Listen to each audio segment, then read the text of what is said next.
America में राष्ट्रपति पद के लिए मतदान ज़्यादातर जगहों पर खत्म हो गया है, लेकिन कई जगहों पर अब भी जारी है। एसोसिएटेड प्रेस के एग्जिट पोल के मुताबिक डोनाल्ड ट्रंप केंटकी और इंडियाना में बढ़त हासिल करने के बाद फ्लोरिडा, जॉर्जिया, नॉर्थ कैरोलिना और वेस्ट वर्जीनिया में भी अब अपनी बढ़त बनाए हुए हैं। और वही कमला हैरिस वर्मोंट जीत चुकी हैं। न्यू हैम्पशायर और वर्जीनिया में वो आगे चल रही हैं। वही रॉयटर्स के मुताबिक ट्रंप ने केंटकी, वेस्ट वर्जीनिया और इंडियाना में जीत हासिल कर ली है, जबकि कमला हैरिस को वर्मोंट पर विजय हासिल हुई है। फॉक्स न्यूज़ की अगर हम बात कर लें तो उसके मुताबिक डोनाल्ड ट्रंप को 195 और कमला हैरिस को 113 इलेक्टोरल वोट्स अभी तक मिल चुके हैं। डोनाल्ड ट्रंप को जिन 17 राज्यों में बढ़त मिली है उनमें व्योमिंग, पश्चिमी Virginia, Texas, Tennessee, south Dakota, south Carolina, इसके अलावा Oklahoma, Ohio, Nebraska, north Dakota, Mississippi, Louisiana, Kentucky, Indiana, Florida और कैंसस, एलाबामा शामिल हैं। इन राज्यों से ट्रंप को 178 इलेक्टोरल कॉलेज पहले ही मिल चुके थे और अब 190 के ऊपर पहुंच चुके हैं। अमेरिका के राष्ट्रपति चुनाव के शुरुआती नतीजे डेमोक्रेटिक पार्टी और उसके उम्मीदवार कमला हैरिस के लिए अब चिंता बढ़ाने वाले हैं।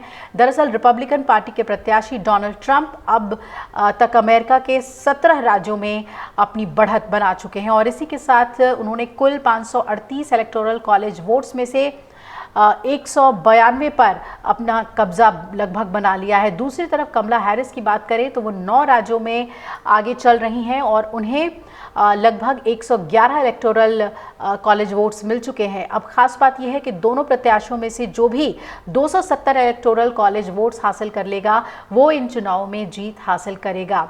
आपको बता दें कि कुछ जगहों पर अमेरिका में फर्जी बम की सूचना तो कुछ जगहों पर वोटिंग मशीनें खराब होने की जानकारी भी सामने आई है। वही मौसम की मार के चलते भी वोटिंग पर असर पड़ा है। वॉशिंगटन पोस्ट के मुताबिक राष्ट्रपति पद की दौड़ के लिए नतीजे तय करने वाले कांटे की टक्कर वाले राज्यों में से कुछ के नतीजे वहां पर मंगलवार की रात को आने की संभावना है, जबकि अन्य राज्यों में अधिक समय लगने की आशंका है। वहीं उत्तरी कैरोलिना और विस्कॉन्सिन के नतीजे पहले भी आ सकते हैं। वहीं एपी न्यूज़ का दावा है कि ट्रंप ने केंटकी और इंडियाना राज्य जीत लिया है। वही कमला हैरिस को वर्मोंट में जीत हासिल हो गई है, ये कई रिपोर्ट्स बता रहे हैं। शुरुआती जो जानकारी सामने आ रही है उसके मुताबिक जॉर्जिया के फुलटन काउंटी में बुधवार को नतीजे आने की अधिक संभावना हो सकती है, जबकि मिशिगन के राज्य सचिव ने कहा कि वो नतीजे बुधवार को दिन के आखिर तक आने की उम्मीद जता रहे हैं। वहीं एरिज़ोना, नेवादा और पेंसिल्वेनिया में कुछ दिन और लग सकते हैं। पूर्ण जो नतीजे हैं उनमें आने में कई दिन लगने की आशंका के पीछे ये भी वजह है कि कुछ जगहों पर वोटिंग मशीनें खराब होने से समस्याएं आई और पोलिंग बूथ के बाहर लंबी लंबी कतारें देखने को मिल रही हैं। अमेरिका के सेंट्रल आयोवा काउंटी में भी वोटिंग मशीनें खराब होने से मतदान बाधित रहा।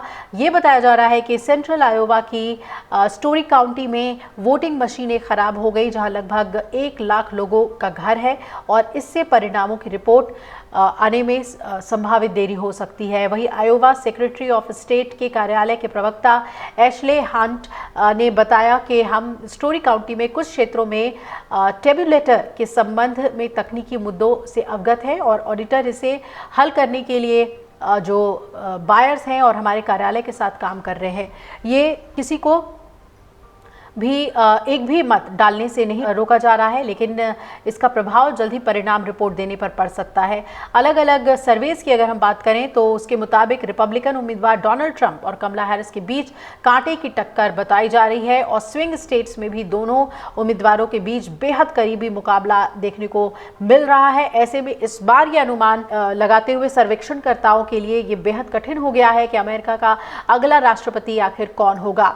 स्विंग स्टेट्स में अगर कांटे की टक्कर जारी रहती है तो जीत हार का अनुमान लगाने के लिए कुछ और राज्यों के चुनाव परिणामों का भी इंतजार करना पड़ सकता है। अगर आप ये वीडियो YouTube पर देख रहे हैं तो हमारे चैनल को सब्सक्राइब कर बेल आइकन दबाएं और Facebook पर देख रहे हैं तो हमारे पेज को लाइक करें। 8 मिलियन प्लस सब्सक्राइबर, आपके इस भरोसे के लिए बहुत धन्यवाद।